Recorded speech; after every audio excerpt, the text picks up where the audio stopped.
Llegamos.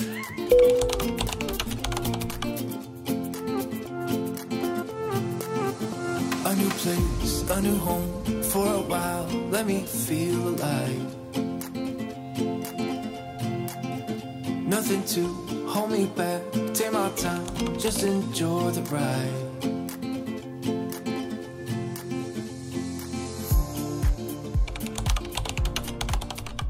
Hoy nos despertamos bien temprano. Dormimos muy mal. Las almohadas están horribles. Fuimos a desayunar al piso 7, que es donde estamos desayunando como que tipo buffet. Y de ahí nos fuimos a probar un café. Su primer café probado. El primer café en Lago y bueno. O sea, Está cabrón. del 10. Del 1 al 10. Un buen 8. 8. Ok. Sigue ganando México. México. I found my way. I was in the dark against it all, but made it through the day. Cause I found my way. I found my way. In bad times, I know I'll be okay. Cause I found my way.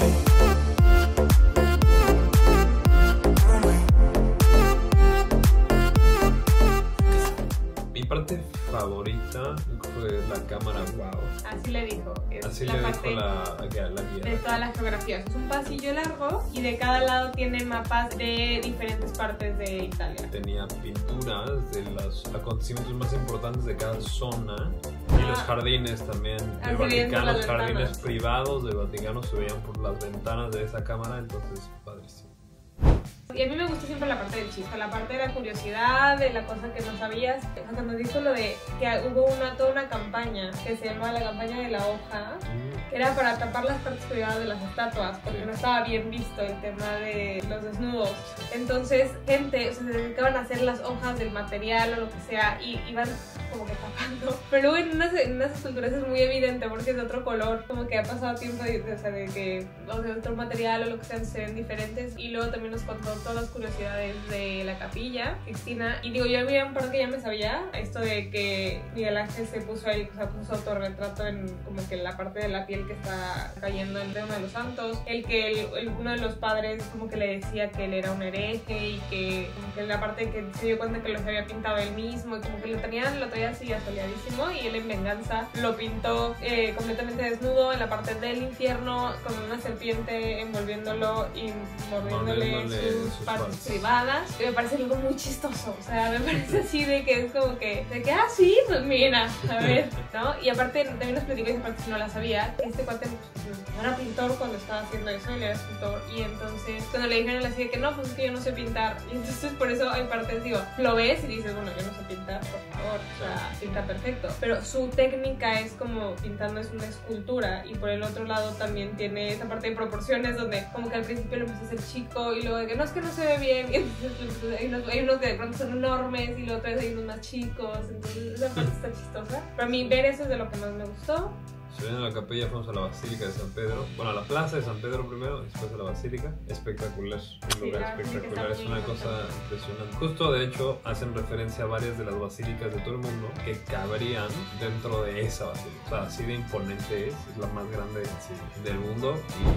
Y los techos usan una cosa impresionante. Nos los tocó una colores partecita en remodelación, que es la que había una parte de remodelación justo en medio que tapaba la parte como el nicho final, que sí, esto pinche, pero... No, pero el cuadro, a mí me gustó mucho cuando nos llevaron a la parte donde está enterrado Juan Pablo. y que nos dijeron que lo tenían en otro lado, y como iba muchísima gente a verlo, lo movieron al primer piso por tema de seguridad. Sí. Entonces eso se me hizo muy interesante, y ya ahí terminamos de dar la vuelta, nos despedimos de la estadía y salimos corriendo. Teníamos tour en Piazza Navona, en la parte como de abajo. Bastante pinche, pero nos dio... Sí, o sea, es que fue con audioguía y no hay tantas cosas como creímos, la verdad. O sea, yo creí que iba a haber como más parte como de ruina. Literal, la ciudad ha ido creciendo a los lados, entonces ya ahorita si tú vas pasando lo ves como un piso abajo. Y también explicaron, o sea, toda esta zona que ahora es lo que conocemos como Piazza Navona, antes estaba como cubierto, o sea, no cubierto, pero pues cerrado, como el Coliseo, y era todavía mucho más grande que el Coliseo y se hacían eventos deportivos adentro y todo. Como que esa parte te da mucho contexto de cuando sales y ves el espacio, entender lo que era o cómo se veía antes. Salimos de la Piazza Navona para ir a comer. Tenía yo un plan muy claro. Yo quería ir a comer a Osteria La Fortunata, porque habían dicho que es uno de los lugares más famosos, porque aparte tienen unas como vitrinas donde están las personas, bueno, están varias mujeres, principalmente mujeres, haciendo pasta a mano, o sea, fresca en ese momento, como que las ves justo como lo están haciendo. Y se me hacía algo muy padre. Sí, no soy la única, es un lugar súper turístico. Había una fila enorme y nos estábamos muriendo de hambre. Entonces dijimos, no, pues hay que cazar otro lugar. Diego abrió OpenTable, yo traía mi mapa a otros lugares, pero nos desesperamos. Entonces sabíamos que lo siguiente era el Panteón, entonces pues, caminamos como hacia el Panteón y fue así, el primer lugar que encontramos que se vea decente, no tenga fila, nos metemos y fue lo que se. No recuerdo el nombre del lugar, o sea, un restaurante bastante bueno con mantel blanco y todo. La persona que nos atendió es súper linda. La persona que nos atendió es súper linda. Este estereotipo de mamá romana súper cálida, súper linda. Era una mamá romana. También el otro que le parecía como más como el gerente, el señor. Sí. También muy agradable, o sea, yo comí un salmón. Y con unas albóndigas y unas bolitas fritas de mozzarella. Ah, bueno, esas están súper ricas. Y ya nos íbamos a parar, ya íbamos a pedir la cuenta y se acerca el señor el que es como el gerente, y de que un postre, tenemos esto, tenemos tal, o gelato. Y entonces digo yo así de, o sea, eso significa que no me tengo que mover de aquí. Significa que puedo quedarme sentado otros minutos, está bien hacer. Yo claramente pedí de café, ella pidió de crema. Ese fue el mejor gelato que he probado en mi vida, así en mi vida. O sea, digo, se le transformó la cara. O sea, lo que yo creí que iba a pasar cuando probara su primer café romano, pasó en ese momento. No mames. O sea, era impresionante. Se ve que lo habían hecho con un espresso fino, riquísimo. Sí, yo digo, el de crema estaba rico, sabe un poquito como lo que me imagino es el helado como de queso, justo como mucho lácteo, como entre que lechera y queso. También estaba súper rico, obviamente la textura buenísima, pero yo, o sea, hasta probé el de café, sí está rico. A mí que me gusta el café. No es tan rico, espectacular esa madre. De ahí nos salimos y nos fuimos, digo, se nos hizo súper temprano, creo que teníamos que estar en el Panteón a las 4 y eran como 3:20. O sea, nuestro tour era a las 4, pero pues es audio, o sea, es como con audioguía y no veíamos mucha gente, entonces dijimos, no, pues de una vez. Entonces entramos igual, así, tic tic, al boleto, entramos. Y había una fila muy cortita, o sea, de 3 personas para la audioguía. Y lo que se me hizo una gran idea, y es que me parece que es brillante, que aprovechando que es una audioguía, pues quien te da la audioguía es diferentes personas o personajes de la historia del lugar en el que estás. O sea, te dicen, es muy así, yo soy el emperador tal, yo soy el pintor, bueno, fue Rafael, uno de ellos. Rafael y el emperador Adriano, los que nos contaban la historia. Entonces estuvo bueno, porque eran 16 historias diferentes. 16 puntos dentro del panteón, que me dio mucha curiosidad porque tú desde afuera lo ves y es este edificio como sumamente griego, o sea, es el estereotipo de lo que tú piensas de las ruinas de Grecia, y cuando entras parte, la primera historia que te cuentan es exactamente eso, que era el panteón de los dioses griegos, y después cuando llega el tema del catolicismo y tal, no sé qué, incluso está esta leyenda donde cuando la primera persona católica pisó el panteón, 7 demonios salieron, que eran los 7 dioses falsos o paganos, lo que sea, que estaban ahí, que eran los dioses griegos, y entonces empezaron a tener que hacer modificaciones para poder meter la parte de religión católica dentro del panteón. ¿Y el panteón es iglesia? Sí, ahora es una iglesia. Está en la cúpula y hasta arriba tiene un hoyo. Que hay muchísimas, digo, la parte de la leyenda es que uno de los demonios agarró la piña que estaba arriba y se la llevó a no sé dónde. Y la parte más como de teoría y de lógica es que por el mismo peso no podían cerrar el círculo. Y la otra es que el mismo emperador que es Adriano, el que encargó el rollo de la cúpula y esta remodelación que se hizo el panteón con su y el rollo católico, quería dejar este espacio como que porque por ahí se iban lo que rezaras, que era esta conexión directa con los dioses, no sé, digo, bueno, con el dios, o sea, con uno en cielo. ¿Qué pasa? Que yo nunca había pensado, incluso cuando entramos y ya se toman la típica foto y el video del hoyo y ves dónde está dando la luz y toda esta parte que está muy bonita, nunca había pensado el qué pasa cuando llueve, de que llueve adentro. Entonces, una de las cosas que te dicen en el audioguía es que la forma en la que está hecho hace una como corriente de aire, y entonces cuando caen las gotas se hace como que se evaporan. Se evaporan las gotas. Incluso si llueve muy fuerte y si cae, la parte de abajo del piso es cóncavo y tiene parte 4 hoyitos que al principio no ves, o sea, no los notas. Sí, no. Pero literal tiene así su coladera. Son 4 hoyitos como para filtrar y que nunca se hagan charcos. Eso se me hizo súper interesante. Hay una época... Sí.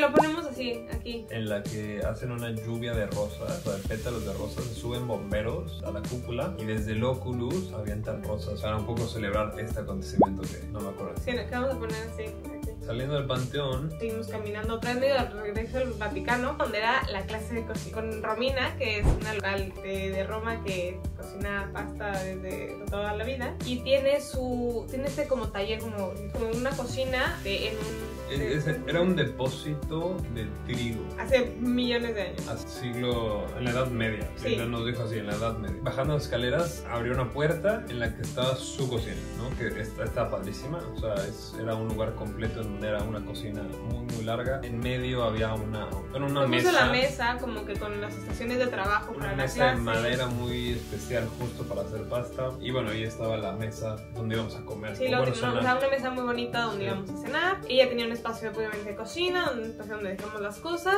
y éramos nosotros con otras 3 parejas. Era una pareja que venían de Orlando, una que venían de Nueva York y unos que venían de Belfast, que se volvieron nuestros amiguitos.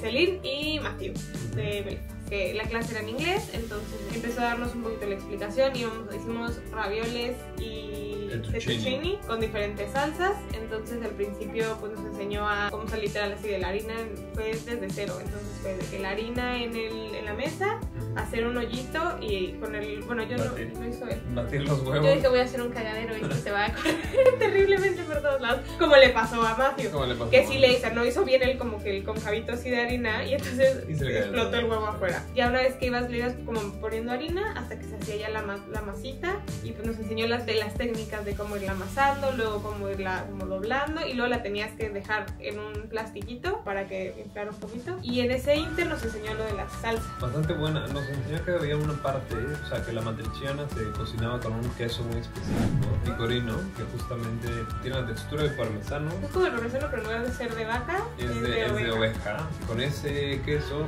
y con la parte con el cachete del puerco, que no me acuerdo el nombre, pero término. Sí, que se ve como algo, se veía como tocinito, pero más grueso. Pero más grueso y con más grasa. Dice que esas dos como tal redujo con vino blanco, y una vez que se fue todo el alcohol del vino blanco, entonces le echó dos de salsa de tomate. Entonces ya con la salsa hecha, ya hicimos dos. Bueno, nos fuimos a sentar un ratito y nos trajo unas entradas como unos panecitos. Unas tapas. O sea, tapas, ajá, pero pan de tomato, no sé qué, que le ponen tomatito, pero también nos trajo una como con pera y queso, y otro igual, del queso que está, ¿cómo se llama? El que está dentro de la bolita. Lo voy a poner aquí también. Burrata. O sea, de burrata, pero adentro tiene el queso.